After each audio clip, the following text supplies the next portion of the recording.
Hey, are you wondering if working on clarifying your brand positioning and refining your messaging creates revenue? Well, you bet it does. So, if you've been thinking that working on this is a nice to have marketing exercise or coaching exercise, something that you could do when you have like more money to invest in more clients, think again, especially in today's complex and confusing times. So, find out why on this episode of the Consulting Matters podcast.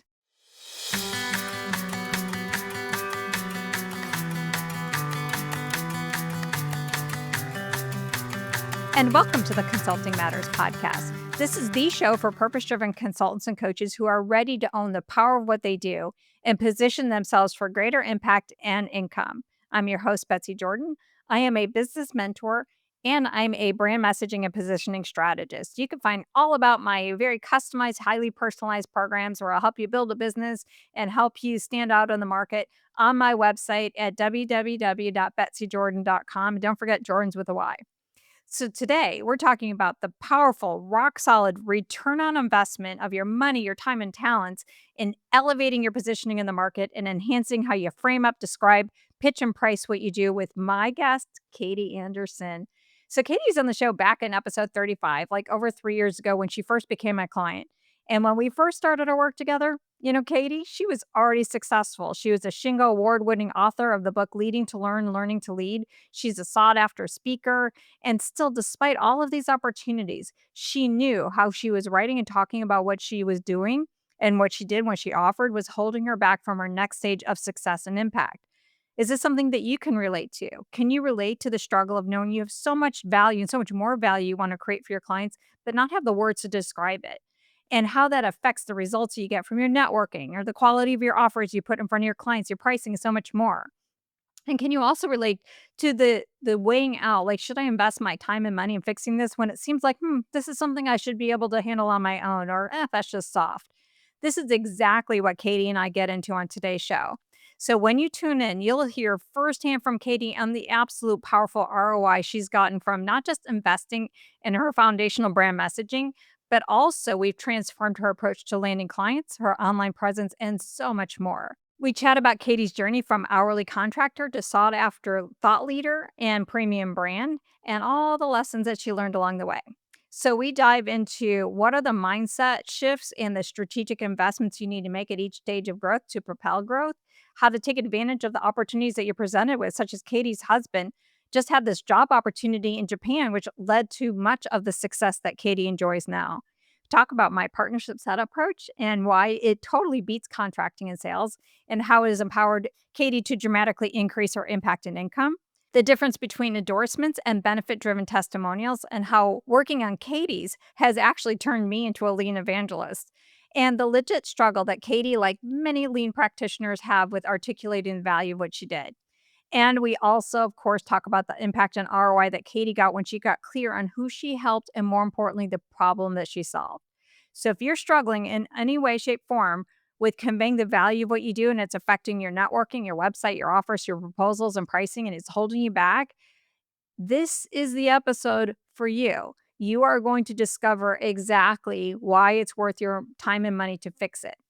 And if you're in operational excellence, lean, continuous improvement, you are going to love this episode and the bonus one that Katie and I recorded that follows this one.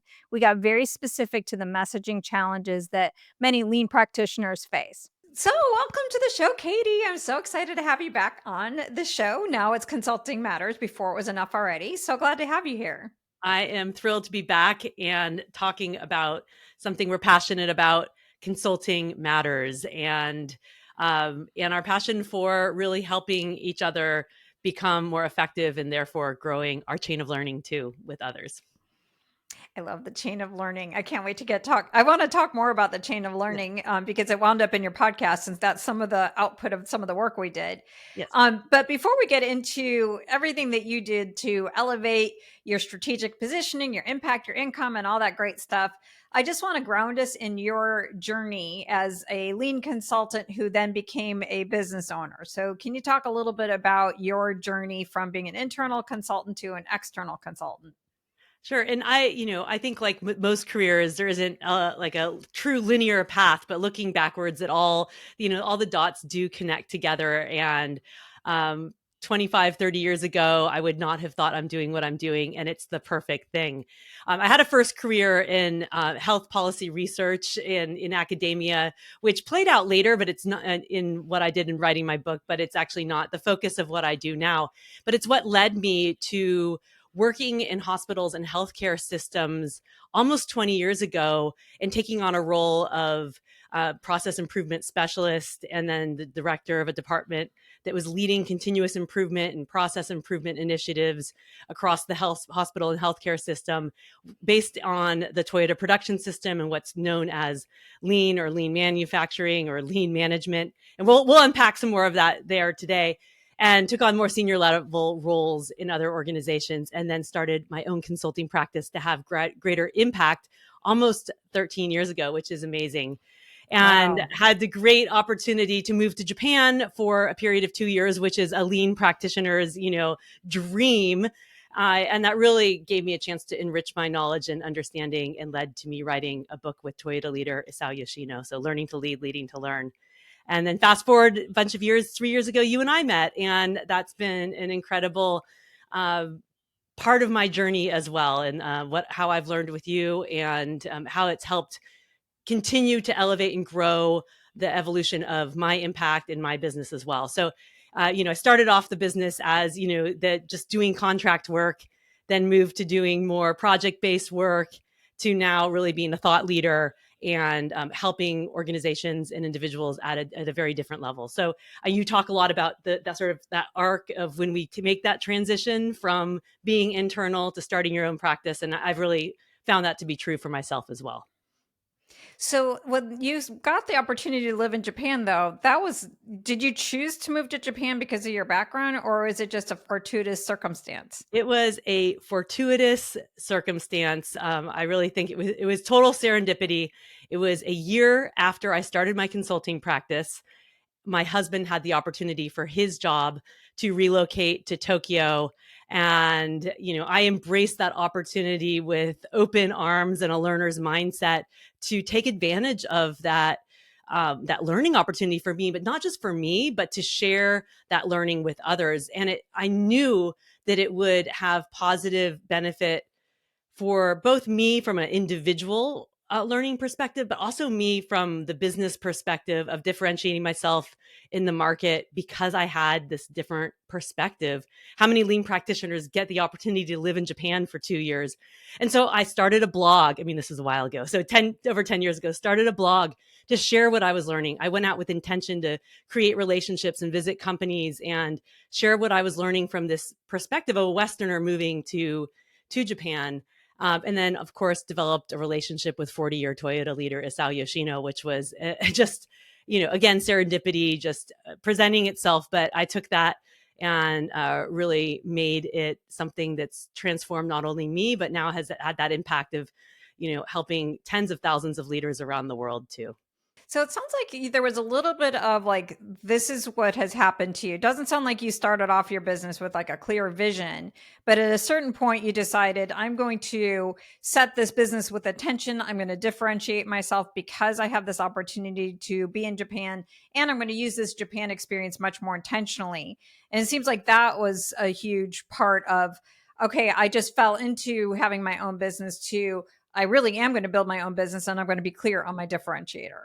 Yes, for sure. And I feel like and looking back, there has been clear, like, step by steps that have happened. I think there's probably been 4 or 5 different transitional phases in my consulting practice. So the first was the decision to just take that scary leap from, a secure job into the consulting world. And there's so many different reasons why this happens for all of us.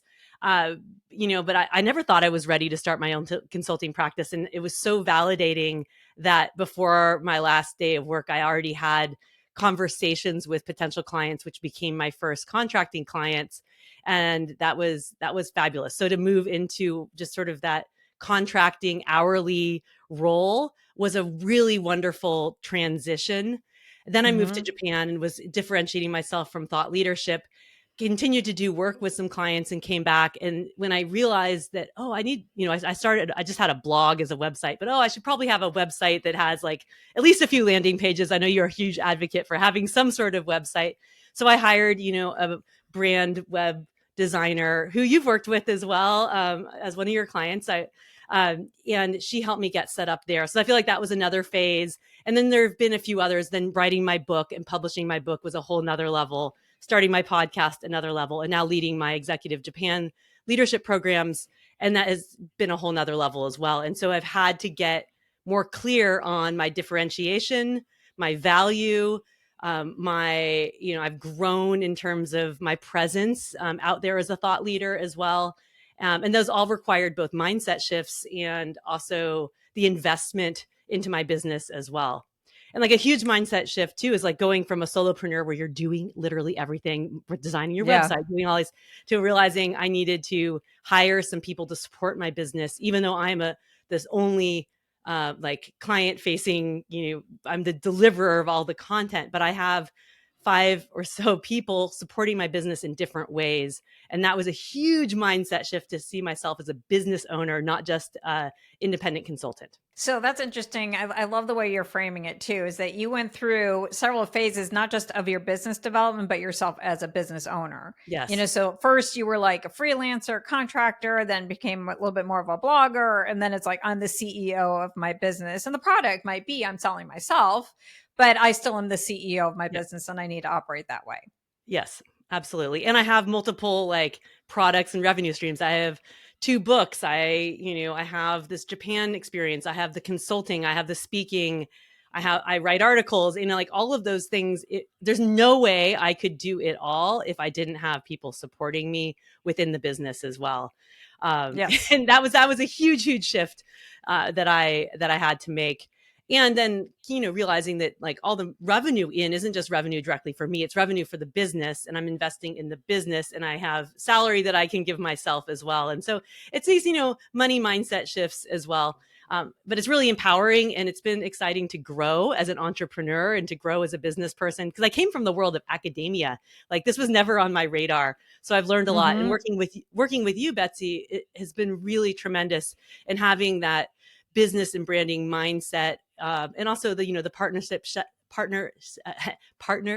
setup. That's a lots of words in there. So the partnership setup, and how to, I learned bits and pieces as an internal and as an early external, but working with you has really up leveled things from a positioning standpoint, and the way I work with clients as well. So thank you.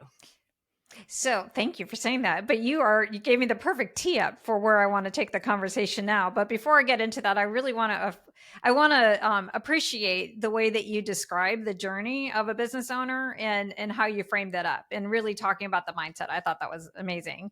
Um, so, okay. So the thing is so you and I have been working together, I think for over 3 years now. Yeah, that's right. And, so obviously before we started working together, you had a lot going on that was creating a lot of success. So you had your best-selling book, you were a recognized speaker, you had, a lot going on. So what was going on in your business that made you think like, I think I need to work with this type of person? So it was clear. So we met, it was just as the world was opening up post pandemic again. In person events were really starting. So it was the Q1 of 2022, and we met at Carol Cox's in person speaking retreat in Orlando. I'd been working with Carol for a few months, and I knew that I'm a very confident and comfortable presenter and speaker, but that I wanted to up level my keynote speaking, especially now that the world was opening up, and I wanted to get on more stages. And it's been a very exciting few years of speaking in front of 2,000 people in Brazil and around the world, and so many more things. But it became very clear to me, my book had been out for 2 years, that I'd reached another level, and I'd been focused a lot on the book and the products. I had been making during the pandemic too. I'd shifted from doing more organizational work, which I'd been doing consulting, doing training, and um, coaching for internal leaders at organizations before the pandemic. But what shifted during the pandemic and with the release of my book, which was in July of 2020. So that was an interesting time Wow. to publish a book, but was what I had shifted to selling and working with mainly individuals. So a lot of my website copy had been focused on attracting individuals to come into group learning programs with me, which was amazing. I had over like 100 different leaders go through multiple cohorts based on my book, and gave me a lot. I created a lot of content and helped them, and that was really great. But I also knew coming out of the pandemic, so I wanted to be on more stages and up level my keynote speaking. And then also I realized that I needed to shift back into working mainly with organizations. I could work with Mm. individuals within organizations, but then my focus was really around organizational transformation, getting hired in to help accelerate organizational impact rather than marketing to individuals. And that was going to require a shift in my framing, my positioning, and my messaging as well. And my website, of So course, because all that comes together. And so you and I had the chance to meet, and we sat together at dinner, and just you had incredible insight from hearing me speak. And I knew from that moment that I needed to work with you. Wow. Well, I remember like that moment because I remember meeting you and seeing your book. I'm like, well, that's your book title was interesting. I remember you practicing your talk. I'm like, that's even more interesting. And I had a thought like this is going to be the thought leader in the future who's going to be like the person who talks about learning organizations for the next generation. Like this is where you're going. Like this was very clear to me, but wasn't clear to me when we first started working together that you were in that pivot from individuals working with individuals to organizations. Like we just jumped in and started working on your proposals and then we sort of backed into that. So what was like creating some challenges Mm, that like in terms of your contracting that made you decide like I want to start there? Most of my clients start with let's work on the brand positioning and then maybe eventually we'll get to the contracts and how we're framing ourselves and how we're setting up our partnerships with our clients, but that was like your entry in. So what was it right. about that need that was becoming clearer to you? Yeah. So going backwards, I had experience both as an internal organization, working internally within organizations, and then my consulting and training work with organizations. But, and I would say it really was on the basis of come do this workshop. It was daily rates, or it was like this workshop cost that is this much. So it was, I'd moved from the hourly rate. So I wasn't doing that anymore, which was where I started my business off. So I know you talk about these different transitions, but I Mm-hmm. really I'm sort of stuck in this hourly rate, like of type of work. And our conversations helped me elevate my perspective and working with you on how to position. Uh, I knew I didn't want to be stuck in hourly rates, and I knew the value of what I delivered was more. And I had some clients who had paid me significantly more than what I had paid. I just threw some numbers out, and they're like, "Oh, yeah, that will be no problem for my boss to pay that for a workshop." And I mean, literally 10x maybe what I used to charge before the pandemic. So, I mean, that just shows that where I'd also grown with in the thought leadership. Having my book definitely elevated my positioning and my ability. So, I want listeners to know too, it's not, you can just not always just make that leap. There are other things that contribute to it. But I was not good I didn't have experience yet with how to do that framing and that positioning through the partnership setup and writing the proposals. And if you remember, it was really hard for me. I mean, those first ones were really, really hard for me, but I knew it was going to be invaluable, not just for me and the revenue it was going to generate for me, but truly for the work and relationship I had with my clients in the ways we were going to be able to work together most effectively to get where they needed to go. So I knew it was a worthy endeavor to go, to go through the hard process. And I'm still a learner in this. I still gravitate back to being like, sure, I can do that workshop for you. But I think about it from a different way. Yes, and let's talk about where you're really trying to go and how does that fit into that. And first off, I want to validate or not validate. I want to normalize your experience with proposals. Like I'm one of those weird people where it's like, oh my God, I love proposals. Like kind of like that geeky and academic side of me is like, yes, because to me, like the partnership setup process, which by the way, is the way I call sales. I don't believe in sales. I don't even believe in contracting. I believe in setting up our partnership. So to me, partnership setup is what you do the instant somebody asks for help. That's your discovery meeting or your intro call, whatever you want to call that. And then that leads to your proposal, which is really creating like the tool that allows you to have the conversation and co-create together with the client what the right solution is. And when you're at that closing the deal phase. And so I just want to normalize, like everybody has this challenge. But I think what was interesting to me too is that getting you out of like the just saying yes to anything opened up all kinds of new opportunities. Like we introduced a trusted advisor program that allowed you to have more passive revenue. Can you talk a little bit about the additional opportunities and impact that you've been able to have when you started holding back instead of just saying yes to whatever you wanted and pitching more of what the client needed? What kind of opportunities that create for you?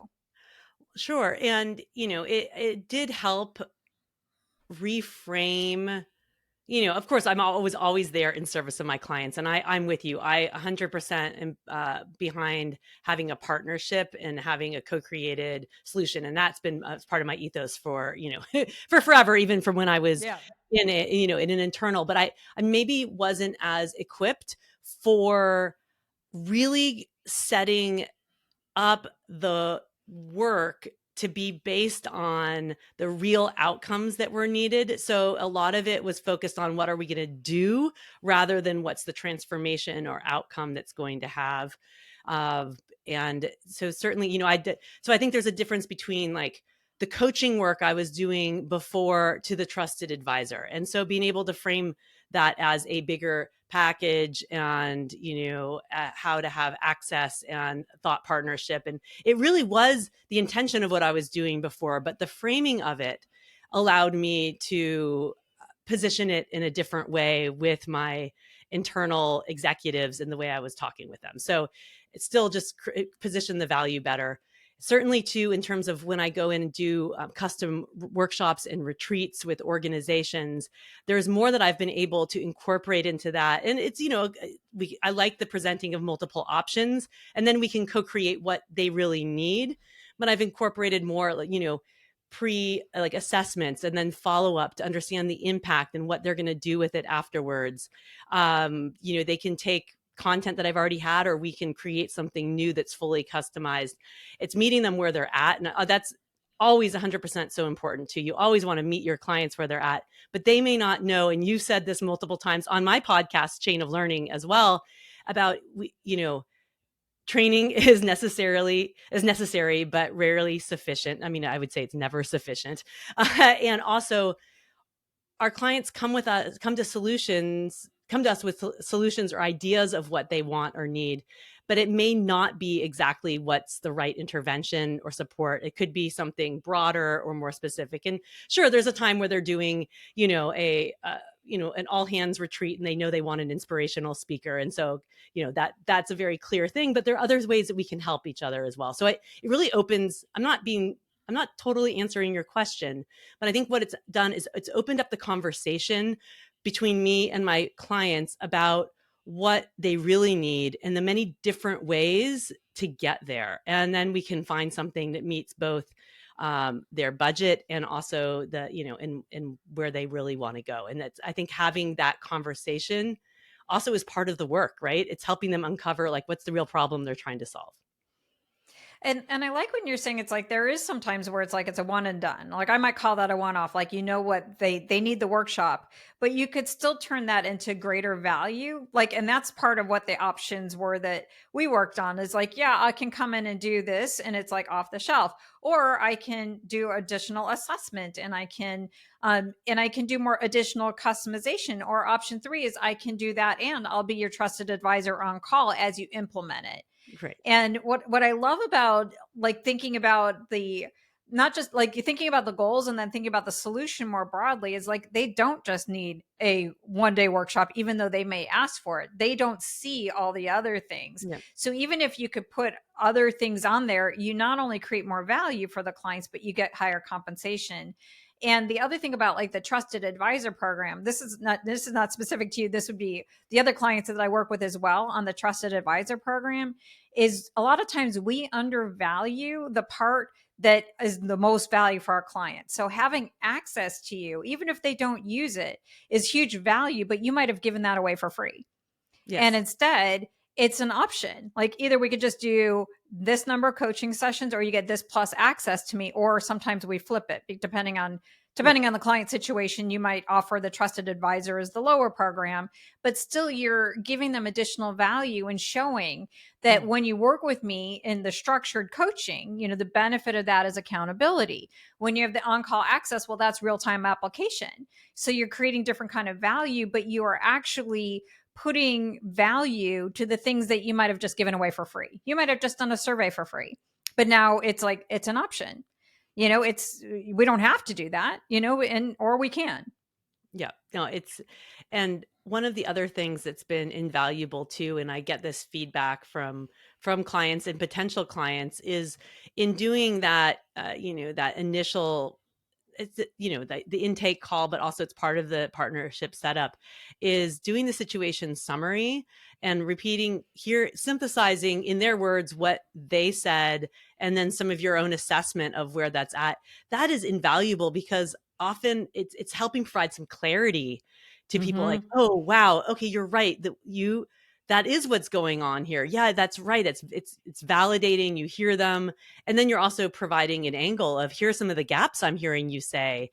Is that right? And it's like, okay, so it's helping really define the real problem or opportunity that exists there, and that into itself and just is a great skill for anyone to have, whether or not you're setting up, a partnership, as in terms of delivering work, or just having a conversation to help someone frame up what's needed. So, what I'm hearing you say is that having a situation summary where you're able to help a client clearly see the issues and challenges and put some frame around it, put words, provides clarity for them. And that in itself is valuable. Did I get that right? That is right. And you're also, listen, everyone, how Betsy's saying that. Like, that is how she coaches you to talk to your clients too. This is what I'm hearing. Did I get that right? And like, and giving them the opportunity to say yes or no, or what would I adjust there. Absolutely. And the more we can provide some of that upfront value, it also demonstrates that's the value you're going to get from working with me, because I have this Yes. perspective. And so, I don't like, quote unquote, selling either. I like showing up, with authenticity and helping people. And so it's not giving away something for free, but it's through that conversation, you're showing that through working together, you're also going to have opportunities to have me help you get some clarity in other ways. So just to kind of to clarify a little bit of the value of that particular skill. So you had said that you had the book and that allows you to increase your fee. So where that fits in is that the book itself like elevates you from an expert status. So it's almost like you have a highly warmed up lead. I've heard some of your clients when we did work on your testimonials, they would say like, "Oh, she already written a book." Like now there's extra credibility, so they're already like hyper warmed up. That's a huge value for it. So when you put the fees against it, it's like, well, that makes sense because they're already super warmed up. But the skill sets around the partnership setup and using that framing and empathy, that is how anybody could increase their fees, even at that 10x level, is that gives you the permission to move the client from wants to needs. So you're not going to be able to say, if a client says to you, like, I want this training program, and you're like, no, I want to talk about what's going on in the business. It's like, well, they're not going to go with you. If you would say, so what I'm hearing you say is you're in the middle of a whole transition and you have a whole big leadership retreat that's coming up. And now you want to make sure that this is the most engaging, powerful event that your leaders have ever experienced. Did I get that right? Yes. Is there more? Yes. And it's going to be the kickoff of a larger transformation. It's like, oh, wow. So what I'm hearing you say is you want this event and as a part of a larger transformation. Great. But before we get into that event, let's back up and talk about what's going on in the business. So when you use the framing and empathy, you validate for them what it is. And now they're willing to go with you. And now they'll go with you anywhere you go because you make them feel understood. Like, wow, that's so great. And I've seen you like really just like develop in that in that skill, and I experience it all the time, just even in our own personal conversations. It's like such a great skill. I just am very passionate about that skill. It's a great skill, and I've seen you grow in that, and I've seen you grow in your clarity around. So we started off there, but then we started backing up and we started working on your brand messages, we started working on your website, we started working on your content, and there was another really key shift. And I want to focus on when we move from your clarity on your clients to leaders in general to operational excellence leaders, that like becoming the focus and really understanding the problem that you were there to solve. Can you talk about that part of the work that we did? Yeah, and I think it's probably challenging for most people to get more focused, to say, I'm not specifically talking to everyone there because I'm like, oh, but my messages resonate with all leaders and things. And, but the way I've sort of married it is that it's leaders, whether the internal change, like the change leaders, whether or not they're external consultants leading change, they're like executives in a change leader role, or the operation, people in an operational excellence, lean continuous improvement practitioner, or director of a department role. But the people leading this type of change and helping them get from here to there, how are they influencing that change? And where I come from a technical background, I know all that. I can do SMed and 5S and all the tools and process and cellular layout. I was trained in all that, but really where my passion lies is the behaviors and influence skills that these types of leaders need to lead change in their organizations. And so that's what my book's about. That's whether or not you have authority, a positional authority or not, the only way you can lead change is through influence. You can't force people to change. And so you have to learn those influence skills. And so it was very clear for me. It was very helpful for me to say, this is specifically what I'm working on, and that my message can connect to a broader audience as well. That's okay. But who I'm speaking to are these types of individuals and group and teams who are leading transformational change in their organization or helping other organizations do so. And that was But we really got helpful. But we got more specific than that, because you could say, well, maybe you help like change management professionals who are going to Mm, implement a new SAP system into the organization. It's like, that's not the kind of change. It's specific to, to accelerating the rate of learning. It's about creating the people centered learning yes. organization. It's that particular Yes. change. Yes. And so what under the umbrella, which covers many different terms, whether it's lean or continuous improvement or process excellence, but at its heart, and this is at the heart of my book too, people-centered learning cultures. And Hmm. it's not just the tool side of lean and continuous improvement, but leading with how do we fundamentally create cultures based on people and learning, then working on process, and through that we're going to get results, and really helping those people who are passionate about that be more effective in their organizations. And so just it was very helpful to say that's the person I'm talking to. My message can maybe help, some of my podcast episodes or other work that I do could be helpful for other people leading change, OD consultants, other leaders who maybe don't know that that they're really doing lean or continuous improvement. But I'm going to speak the language of the people I'm trying to help, and know that there are there's other layers of the onion. That was really, really hard for me to say, okay, I'm going to speak to this primary audience. It doesn't mean that my message won't connect with others, but you have to be clear on who you're speaking to and who the primary people you help. I remember when we were going through that work together, there was like a moment, it's like leaders, and it's like, it seems like it's operational excellence people. Like somewhere in the operations world, it seems like your people are. And you're like, no. And then you go off and do an assignment, you come back and it's like, yeah, it's the operations Yeah, right. excellence. Everyone Like it's I'm like it's working with. them. Yep. And where I got hung up too is it wasn't necessarily about the title, like the title or like official role that somebody's in, but it's how they're functioning within what they're trying to do or accomplish. So it could, some of my clients are COOs who are the internal, like true, like operational change leader executive who are sponsoring and leading the way, or like the vice president of the lean promotion office or the continuous improvement department or the transformation department and their team members as well. And so I got hung up on about the title, but it wasn't about the title. It's about what function and role they're truly playing. And I still would say it's somewhere in the like even as we're having the conversation, like it's in the operational excellence bucket. It Like, it because you're is. not talking to the VP, you're not talking to the chief marketing officer, you're No, not no, talking to the no. chief. Right. No, it is. It's everyone. They're different. What the challenge is even within our space, people use different terms to describe, Yeah. is it lean? Is it continuous improvement? Is it operational excellence? Is it, culture of transformation? So that's hard. But the essence of what they're trying to do within their organization is get the results through building a people-centered learning organization.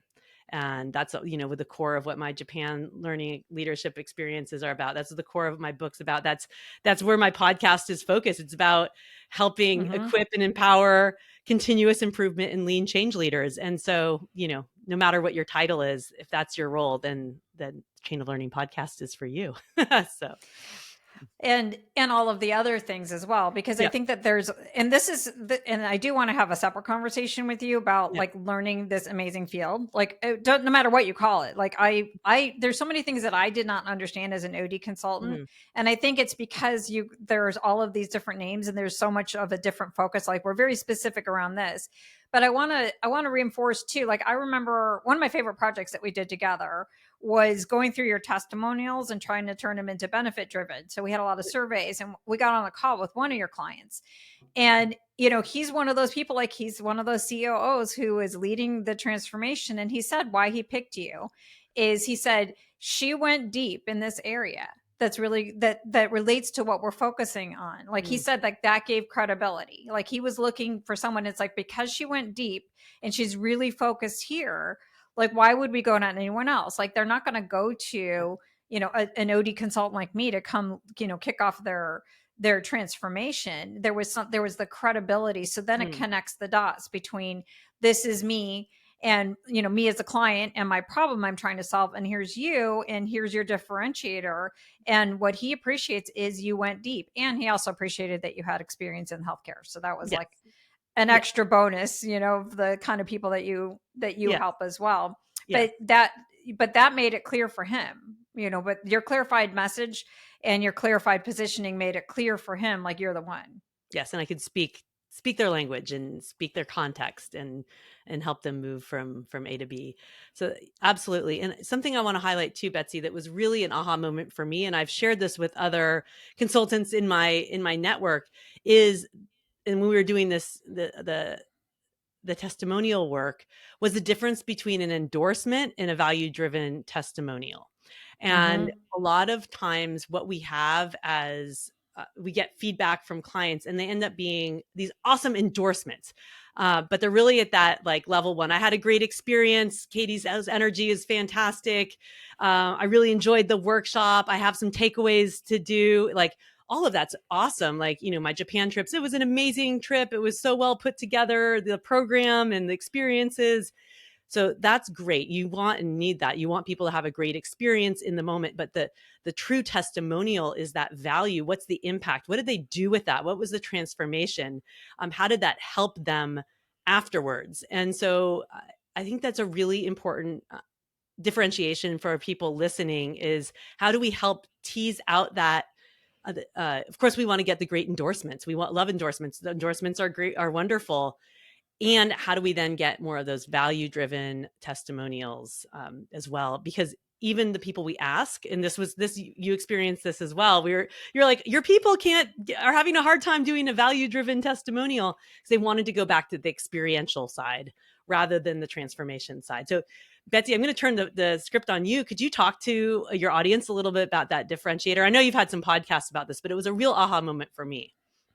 So I'll tell you what. So what we hit on with your positioning is like there's one level of positioning is like how you position yourself with your clients, and that was the first thing that we tackled is like how do I position myself when I'm landing work so I can be more of a high impact, high income partner. So it's at that moment of truth we kind of work through that. Then we backed into okay, what is the ideal client of who we're trying to help? So it's these operational excellence type of people, all the other labels, lean, all the other people underneath, the continuous learning. We got clarity on that.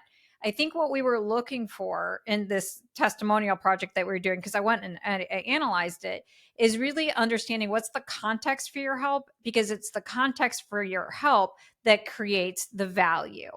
And so, what I started seeing consistently, what your people were saying, is that we had invested quite a bit in the tools approach to lean. Mm, We spent a ton of money. We spent a lot of effort. I, as a lean practitioner, I'm starting to hate lean. And because I'm doing this work and it just feels like a check the box, I'm going in and I'm solving problems. And now I bring Katie in because she's bringing in the missing piece. So this is what you and I have been trying to tease out to understand more of like, what is that missing piece? And it's really around the people centered approach to looking at the lean transformation. Like that's what people are saying. It's like, oh, it's It's really shifting their mindset from the command and control to the empowerment mindset. That what was missing. That's why some of the clients that you work with spent like $80 million on a lean transformation bundle, toolkit from some other consulting firm, and they got no ROI. It was going nowhere. It's because the mindset shift didn't shift. And I think that's why your keynotes are so powerful. This is just me speaking, just from knowing you really well. Why the keynotes are so powerful is keynotes in itself, like what they work on compared to other types of modalities, is keynotes work on beliefs. And that's why Japan is so amazingly powerful. Like the Japan transformation experience is probably the best name for it, is because it accelerates that mindset. So the value in the value proposition isn't just like your ideal clients or trying to find, how do I make lean sound sexier? Like, oh, I want to go reduce waste in the organization, I'm going to make that sound sexy. It's really looking at, I spent all of this money in this transformation and it was going nowhere. Now I have this missing piece. Now we could actually implement it faster. So when we got to your value proposition, it's like, I accelerate the rate of learning. I Mm, accelerate the ability for these leaders to step into this transformational catalyst type of role. mm, It's acceleration because the missing piece has been solved. So the mm. differentiation came for you specifically, if you don't mind me speaking into like what I observed as your branding person. But Mm, it's like the differentiation is the context for your help is, I spent a crap ton of money in these lean initiatives that went nowhere because it turned into tools and projects approach. And then what was missing is the mindset shifts that we needed to create for leaders. And then where you're uniquely qualified is your skill sets are around inspiration, like the keynotes are, that's a huge way of shifting it. But then the Japan experience, and then what you do from a consulting standpoint is, there's probably, that's another differentiation. There's other consultants who will go in and who will like lead all those workshops and do all the all of the detailed stuff of a lean transformation. But when they partner with you or you get brought in, you're shifting the mindset. You mm. go in and do the mindset shifts. And that's why I think sometimes people undervalue, they don't always connect the dots on the ROI of like a speaking event. It's people walk away with a mindset shift that leads to new Mm. choices, new decisions, new actions. And that's why people are like, oh my gosh, like seeing the testimonials, I'm telling you, like I fall in love with Japan, like the Japan trip. I'm sitting there like, why am I crying while I'm reading these I know. testimonials? Like I I'm sitting here crying. I'm like, I'm doing a testimonial project, for crying out loud, I know. you know? I And know. it's like, oh my gosh, like it's moving people away from like this bad Mm. version of leadership that we're just immersed in this Western culture, to No. this other deep respect for people mindset. And people are walking away and they want to do it. Yeah, So there. well, I know. I mean, I think this is the challenge that many of us have, as as consultants, whether you're internal or external, is sharing that transformative value that you have. I mean, I like I just talked to a past participant who brought his clients with me to on the Japan leadership experience last year, and I mean, he's talking about how, and it's not that people go from this command and all go from this command and control to this enlightened, but it's like, it's just, it's like everyone says it's life changing. It's transformative. It's enriched, renewed energy, like from a human standpoint. And then from that gives them the confidence and capability to how now to go back into their organizations and do that more effectively, focusing on people. What does that really look like? And sometimes you can theoretically know something, but you have to experience it. And so, that's why I'm so passionate about leading these programs too. But well, we can go off and off, but it's true. It's like, how do we communicate? And that's where the value of the testimonial too, because we have to get clear on what is the value that we bring. But the more we like, it's better for others to sort of not toot our horn, but like share that transformation. That's more impactful for potential clients as well. So it's both. I think I think that for each lean consultant who's listening in, you need to be clear on who your ideal client is in the context for your help. So you are the consultant to the consultants kind of thing. So that is your clients, but these are the consultants to the leaders. But it's like, what kind of leader and what kind of organization, what size? So, like, one of the proposals we worked on with one of your clients is that they wanted to implement a lean transformation because they were going from like a small 100-person organization and they were getting ready to scale.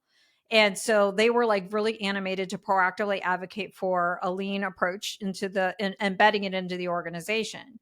Well, the value for that is different than the value for you. So the value is I'm going to help you scale up your business to the next level faster without setting up those bureaucratic processes that make your future growth untenable. Like you would say it's something along those lines. Or maybe you're dealing with one company who's trying to streamline their path to a greater success. Or maybe it's like, we're here to help you optimize your workforce because maybe like they came from mergers and acquisitions and there's lots of duplication of effort and we just want to optimize it, or depending on what it is.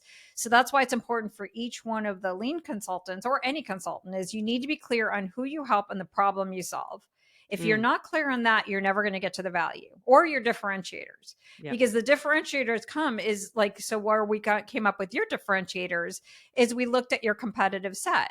Your competitive set were those big box firms, those larger consulting firms who gave these off the shelf generic templates, that just focus on that part. That was one of that's your competitor. So Right. we would be able to differentiate, personalize, we're dealing with the mindset, not just the actions, like then we can start ticking off those things, and then we can figure out the differentiators also by asking people like, well, what do I do that's different Mm, than other people like me, but it has to be within a context. yes. Like, Yes. I could say my differentiators, well, like my differentiators as a brand messaging person, it's not just like, well, it depends on who you're comparing me to. Like, are you comparing me to other marketing agencies?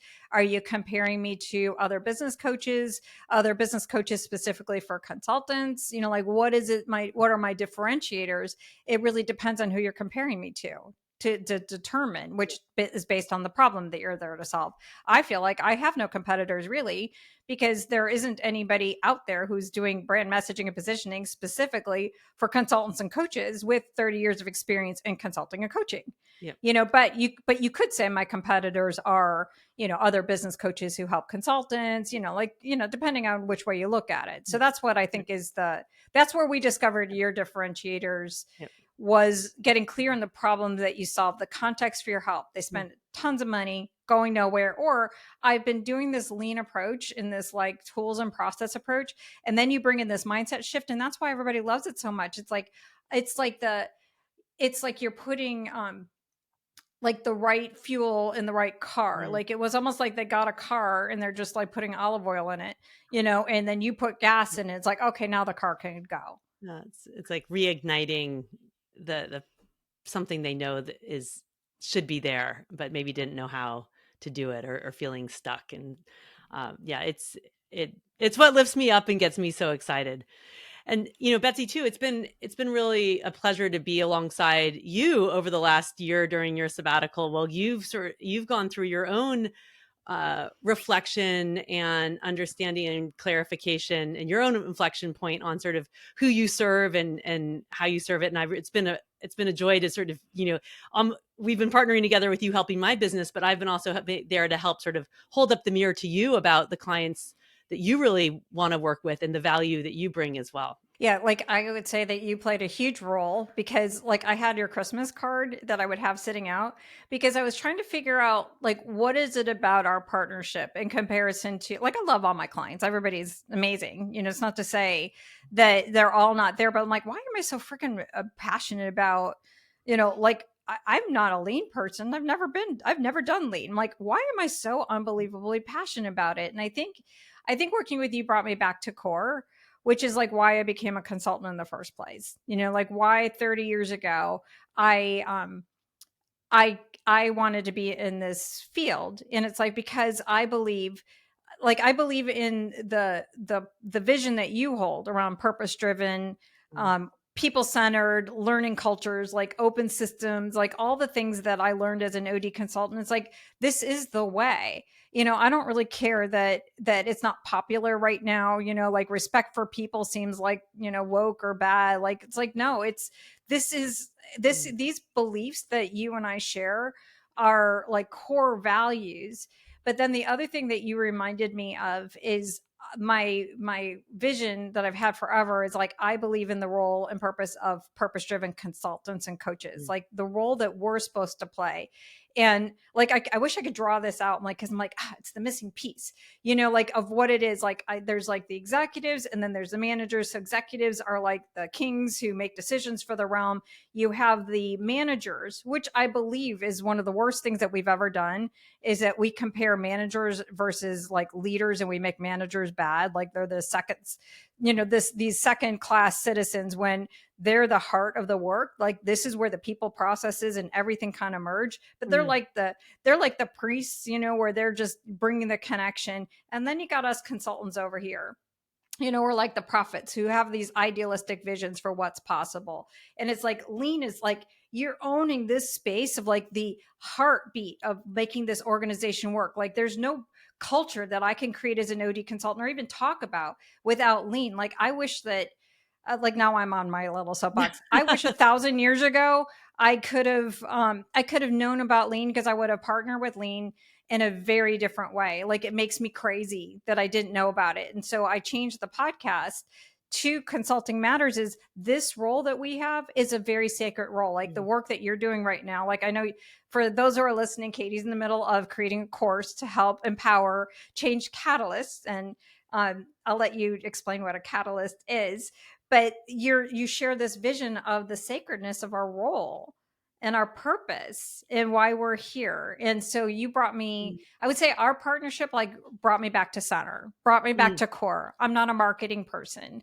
I do marketing, like I do marketing, brainstorm marketing with you, We all have but to do some I marketing. well, So, no, like in okay, terms of okay. my services, like Yes, I yes. I technically could be seen in the branding and marketing, but the real heart of what I do is in the Yep, partnership setup. It's yep, about getting your expertise used in a way yep, that will create the biggest impact. yes. And so you brought me back to center. Mm, That was like, you brought me back to center. You brought me back to my purpose, which I think is a lot of what you do with your clients, just yes. by helping you and then processing like, why am I so unbelievably passionate about this field that I don't have any experience in? Like on my last episode, I had Tom West and Mark Ryan on the show, who are like improvement nerds. I'm like, I'm an improvement nerd with you guys. Absolutely. I mean, and this is what, we're going to have a follow-up conversation to talk about the positioning around lean and continuous improvement in organizations, but it's, you know, anyone who's people focused and heart-centered and about learning, how can it not resonate? So we connect there.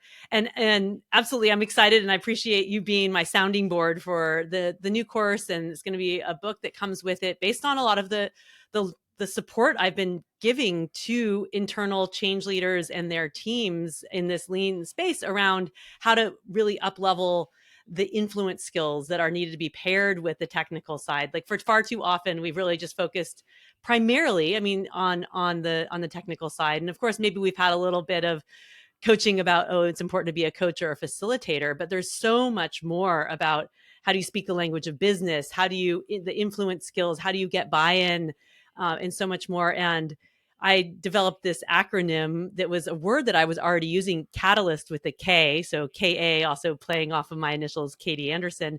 But the word kata in Japanese means routine or practices. It comes from martial arts. And in the continuous improvement lean space, it's also been associated with the routines for coaching for improvement or creating improvement and continuous improvement. So often known as the Toyota Kata. Mike Rother and his team coined that term. And so I thought, well, a catalyst is someone or something that accelerates the rate of change. But if we can think of it as a catalyst with a K, it's really someone or something that accelerates the rate of learning as the source of change. And so I'm here to empower and equip all the catalysts with a K out there in the world to have those influence skills to create change. So not how do we push change, but how do we create the pull for change and inspire and equip and bring people and organizations along with that. And so it's been exciting to build this out. Is the work I've been doing already, but putting some like more frameworks and more, I guess, more meat around it to help others. So stay tuned. But in the meantime, listeners can go to kbjanderson.com/catalyst with a K, or go listen to episode 9 of my podcast to go hear more about all of that. So Betsy, you can put some links in the show notes there, but Yep. that's it's exciting. Yeah. So if people sign up for your lead magnet or the Yeah. assessment, the Catalyst assessment, will I assume that they're also on the wait list to find out and then to be in the know on when the new program is going to be Yes. available and how they could bring it into their organization? Absolutely. That is something that my team's going to be working on, right shortly after we record this conversation, so that we're getting everyone's information there and keeping you informed of other ways that you can enrich your learning. But certainly for now, have the podcast, go get that. The lead magnet, which is a self-assessment around the 8 competencies to be a more effective change leader and to catalyze learning in your organization. And of course, there's more in my book, Learning to Lead, Leading to Learn, as well. So again, So kbjanderson.com/catalyst. And if you're like an OD consultant or anybody who's interested in change, these are the kind of competencies that you would need. So it's still really relevant Yep. for you as well. So I definitely Yep. encourage all of Yes. us change leaders who want to catalyze change, definitely grab that. The other thing I would want to also like kind of put the little pitch in, if you are looking for the keynote speaker, I would, obviously Katie's an amazing speaker. And if you want somebody to come in and bring these incredible learning experiences, for sure, but if you really want to create a life-changing experience for yourself and or an intact team, do you mind if I just plug the Japan experience just for a Go for second? it. I mean, you've been in deep in hearing the personal and professional transformation people have in this experience. Okay, so here's what I would say. If you are an individual, this is the best way to to get the best value from the experience with Katie, because you're going to get this full-on immersive international experience where you're going to be able to make changes faster. Like that's the benefit of international in general. But then you have the component of where you're going. If you're somebody who loves continuous improvement, operational excellence, you're going to the core. You're going back to the mothership, if you will, but you're doing it in a way that you have this container of learning that is different than no other.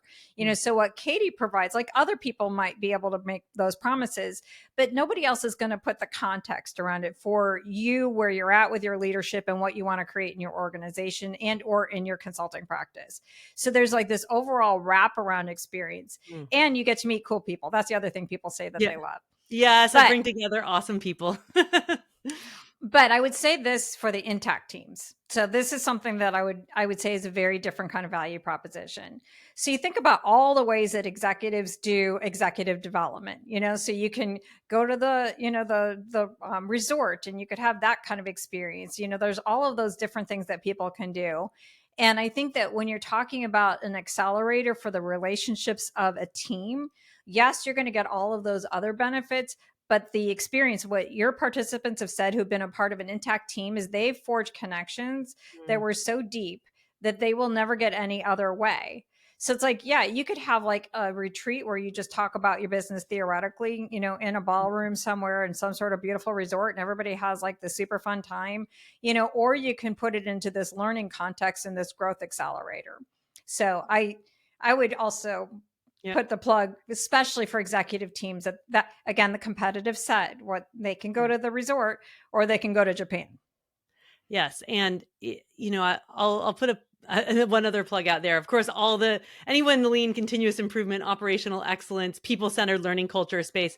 But even if you're a consultant or an individual practitioner who just has this deep passion for people and creating positive learning culture, this experience is really like no other. I mean, I lived in Japan for 2 years, and just that opportunity to see the hospitality, to see the culture of excellence, the safety, the continuous pursuit of excellence, but in this caring, supportive environment is really inspirational and truly transformative. And we have cultural experiences too to get back to the heart of it, like going to tea ceremonies, and we have a Zen Buddhist meditation at the Daruma temple, and getting back to the heart of it. And I walk away every time just feeling really regrounded in purpose, Yeah. as a people centered learning consultant, because consulting matters, Betsy, and we have to stay grounded Yay. in that. Yes, I know, a little good plug. Doo doo. It does. So,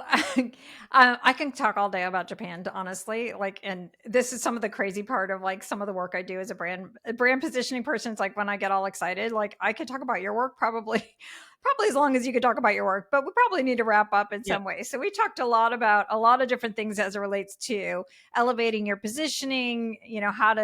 How to make yourself be aligned more with the business outcomes. How to talk about the value of what you do in a more powerful way. We talked about how we framed up what you offer in more powerful ways. So we talked about a lot of different things. Is there anything else you want to tell me about your experience with elevating your strategic positioning, your impact, your income? And I'm just not asking you the right questions. Oh, that I'm gonna just put a little pin in there too. That's a great Betsy question to ask to any client as well, to continue the conversation.